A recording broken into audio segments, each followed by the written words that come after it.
তোমার দাদাও কিন্তু কম চালাক নন রানা। উনি এই প্রপার্টির জন্য অলরেডি অন্য ব্যবস্থা ভাবতে শুরু করে দিয়েছেন। মানে কি বলছো? ওই প্রপার্টির মালিকানা খুব শিগগিরই অন্য লোকের হাতে চলে যাবে। কি? হ্যাঁ, উনি ওনার ছেলে আর ছেলের বউয়ের কাছে নাতি আর নাতনির আবদার করেছে। সো ন্যাচারালি প্রপার্টির মালিকানা উত্তরাধিকার সূত্রে অন্য লোকের হাতে চলে যাচ্ছে রানা। না, ওয়েট মোনা, ওয়েট। সব কিছু এত সহজে হবে না।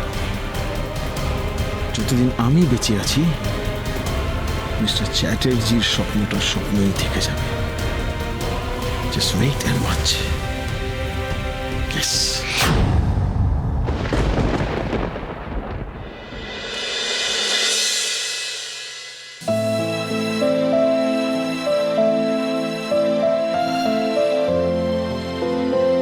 এতক্ষণে নিশ্চয়ই ইরাবতীর অডিশন হয়ে গেছে, আর আমি শিওর উনি সিলেক্ট হয়ে গেছেন। একটা ফোন করবো নাকি? না থাক, যদি উনি ব্যস্ত থাকেন উনিও তো একটা ফোন করতে পারেন। যাকে একেবারে বাড়ি ফিরে দেখা হবে, আর বাড়ি ফিরে ওনার জন্য ওয়েট করছে একটা বিশেষ গিফট। স্যার, এই ফাইলটা একটু চেক করে নেবেন। বলছি অফিস টাইম তো শেষ, এক কাজ করি কালকে দেখে নিই। স্যার অ্যাকচুয়ালি আজকে আমার ফার্স্ট ডে বলে আমি সবটা ক্লিয়ারলি বুঝে নিতে চাইছি, বিকজ আমি যত তাড়াতাড়ি সবটা বুঝে নেব তত তাড়াতাড়ি আমি কাজে ইনভলভ হতে পারবো। আর আজকে আমার ফার্স্ট ডে বলেই হয়তো একটু টাইম লাগছে আর আপনাকেও ডিস্টার্ব করছি, বাট আই হোপ দুদিন পরে সবটা গ্রিপে চলে আসবে। না না জিলাম, আমি ডিস্টার্ব হচ্ছি না, কিন্তু আমার স্যার প্লিজ এই একটা ছোট্ট ইস্যু আমাকে একটু বুঝিয়ে দিন, বাকিটা আমি নিজে করে নেব। এটা বুঝিয়ে দিয়ে আপনি বেরিয়ে যান, আমি সব কাজ শেষ করে বাড়ি চলে যাব। একা একা? ইয়েস স্যার, আমি তো রাস্তা চিনি, কোনো প্রবলেম হবে না। জিলাম, তোমাকে কিন্তু আমি একা ছাড়বো না, তাহলে তোমার দি আমাকে ছাড়বে না। আমি দিকে সবটা বুঝিয়ে বলে দেব। কোনো দরকার নেই, তুমি আমার সাথেই যাবে। হ্যাঁ, রাস্তায় একটা কাজ আছে ঠিকই, কিন্তু ওটা করতে আমার বেশিক্ষণ সময় লাগবে না। তুমি গাড়িতে ওয়েট করো আমার জন্য, ঠিক আছে? বাট স্যার, আপনি আর আমার জন্য কত করবেন? এই যে এই জবটা দিয়েছেন, এত সুবিধা দিয়েছেন, এখন যদি বাড়িতেও নিয়ে আসেন দিয়ে আসেন, আপনার জন্য তো বড্ড চাপের ব্যাপার হয়ে যাবে। আর আমি অফিসের বাকি সাধারণ এমপ্লয়িজদের মতোই বাস, মেট্রো এইসবে ট্রাভেল করে নেব, আমার কোনো এক্সট্রা ফেভার চাই না স্যার। জিলাম, তুমি যে এতটা ভেবেছো এটাই অনেক, আমার এটা ভেবে খুব ভালো লাগছে, কিন্তু আমারও তো একটা দায়িত্ব আছে, বলো। মানে আমাকে ফেভারটা নিতেই হবে। বাট স্যার, এই ফাইলের ব্যাপারটা আমি আজই বুঝে তারপর বাড়ি যাব, বিকজ কাল সকালে তো প্রেজেন্টেশন আছে। ফার্স্ট টাইম দেখলাম আমার অফিসে আমার থেকে কেউ বেশি এফিসিয়েন্ট। I like it. দাও ফাইলটা।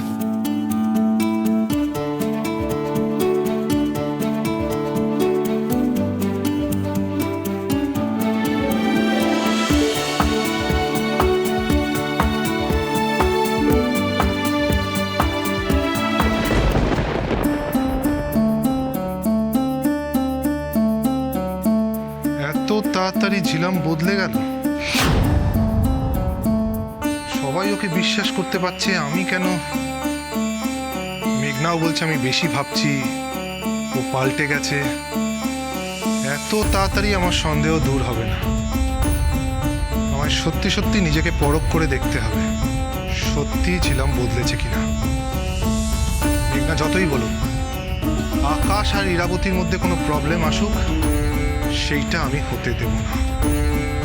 এই মেয়েটাকে আমায় নজরে রাখতে হবে।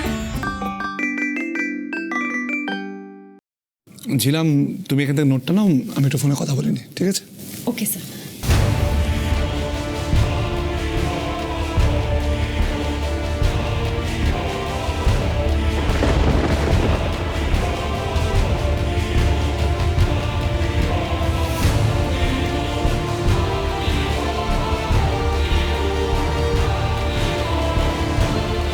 সুদীপ, শোনো, এই মেয়েটাকে দেখছো, ও নতুন জয়েন করেছে। ওকে একটু নজরে নজরে রেখো, আর ওর ব্যাপারে সব খবর আমায় দেবে। পারবে তো? পারবো স্যার। গুড। আর এই ব্যাপারটা যেন কেউ না জানতে পারে, বুঝেছো?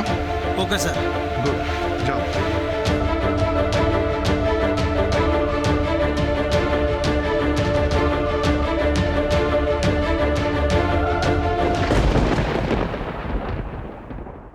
ঝিলাম সত্যি সত্যি বদলে গেছে নাকি অভিনয় করছে সেটা বুঝতে আমার বেশি সময় লাগবে না।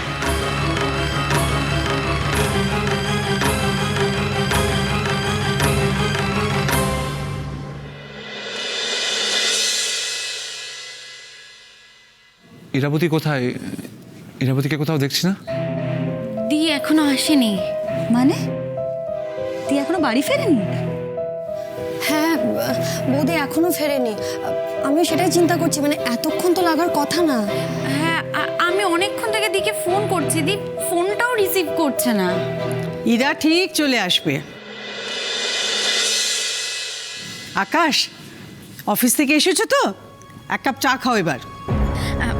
ঠাম্মি, জিজু আমি বরং ততক্ষণে দিকে একবার ফোন করে নি। হ্যাঁ হ্যাঁ, এই নাও।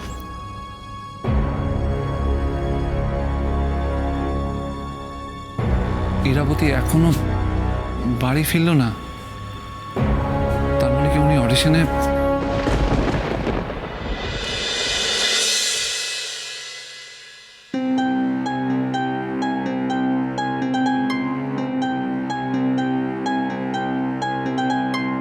ইরাবতী, আপনি ফোন ধরছিলেন না কেন? কখন থেকে সবাই আপনাকে ফোন করে যাচ্ছে? আপনি কোথায় ছিলেন? কি রে দি, কি হলো বল? কি হয়েছে তোমার? ইরাবতী, ওইরা কি হলো রে? এই দি, তোর অডিশনের কি হলো? তুই সিলেক্ট হয়েছিস তো?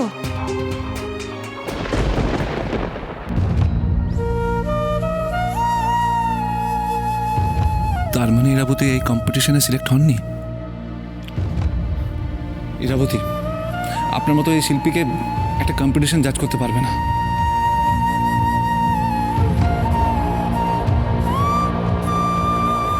না মিস্টার চ্যাটার্জি, ওনাদের বিচারের তো কিছু মূল্য আছে নিশ্চয়ই।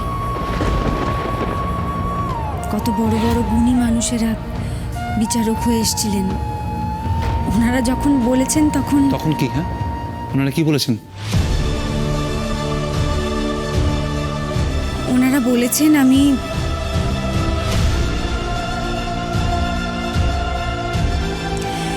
সোজা সেমিফাইনালের জন্য সিলেক্ট হয়ে গেছি।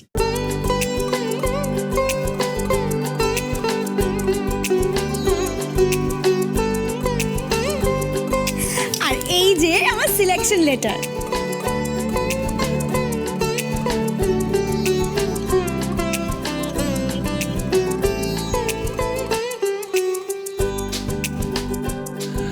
ইরাবতী, আপনি কি বলুন তো? হ্যাঁ, এসে থেকে আপনি ওটা কি করছিলেন? ড্রামা।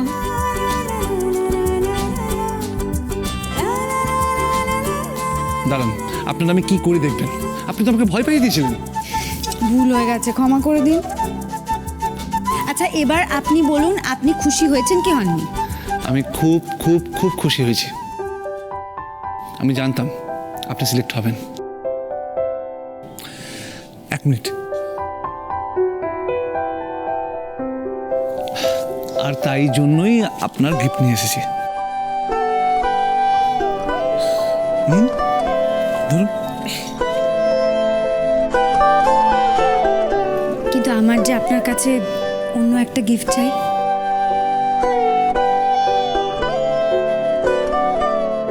বলুন দেবেন? কি চাই বলুন?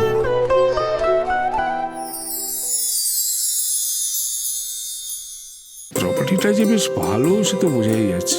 বিয়ের পর তো তোমরা দুজনে কোথাও যাওনি, দুজনে মিলে বেশ অনেকক্ষণ সময়ও কাটাতে পারবে, বেড়ানোও হবে। চুপ কথা